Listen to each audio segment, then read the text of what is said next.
好，欢迎来到快乐手工。前段时间呢，我做了一款遮阳帽哈，下面还有一个面罩。我妈呢看到我在戴呢，她就这帽子没看上，人家没看上，看上的呢是面罩，还说这面罩挺好的哈，她以为是2个可以分开用的，这面罩单一的用。我说这来不了，他俩是在一起的。然后我妈还挺遗憾，那老太太呢有需求，那咱做儿女的那肯定得满足啊，是吧？也不是什么大难事儿哈。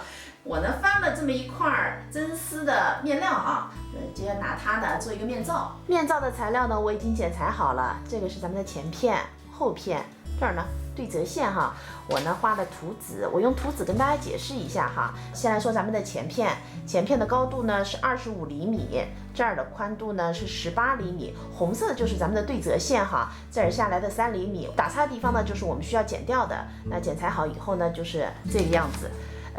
来说说咱们的后片，后片呢是一个25厘米的正方形，这儿呢3厘米，咱们把它剪掉。这儿有个小圆角啊，没有办法给大家一个具体的数据。总而言之呢，这儿的斜边呢是25厘米，它这个斜边的长度呢和这儿是一样长的，也就是材料上的这2条边，一会儿这儿是拼起来的。那拼好以后呢，咱们的底部啊有这样子的一个波浪的弧度。现在呢，我们把2片材料摊开，然后用贴边呢。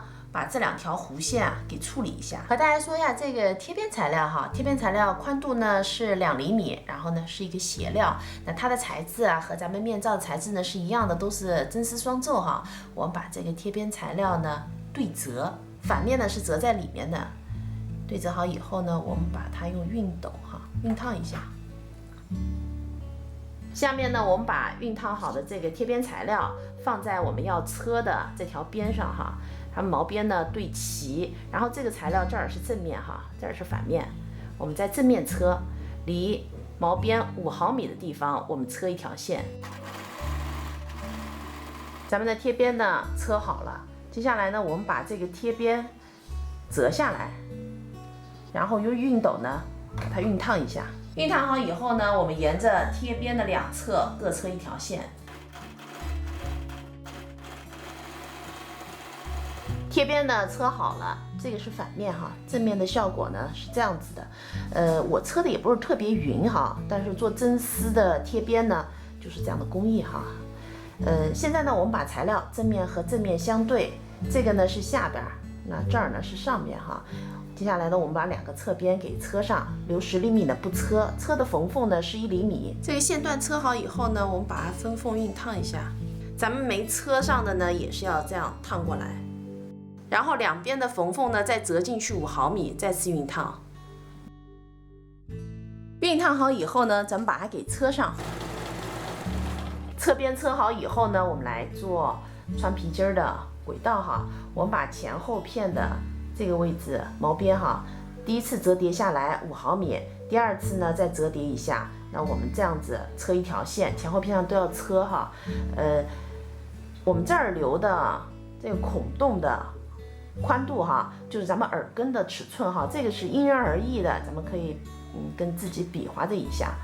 现在我把面罩呢给戴上了哈，朋友们，这儿呢就是刚才我们留的那个口子，就是放耳朵用的。所以要根据实际的尺寸进行测量哈。我这面罩呢就打算遮阳，你看前2天我做的这个遮阳帽，戴上以后是不是挺合适的？我看他们有自行车骑自行车时候也有戴这种面罩哈，挡风纱挺好的。我看那迪卡侬里边面罩卖的可贵了，面罩啊自己做我觉得挺合适的哈。你看这个我这么一块真丝，一个灵骨头也就10块钱不到，是吧？真丝的戴起来也透气，而且也养皮肤。像外边这种面罩都是混纺的，运动专卖店里边不得几10块钱啊，是不是？这期视频内容呢就是这些了，感谢您啊花宝贵的时间来看我的视频，记得帮忙点赞，咱们再见。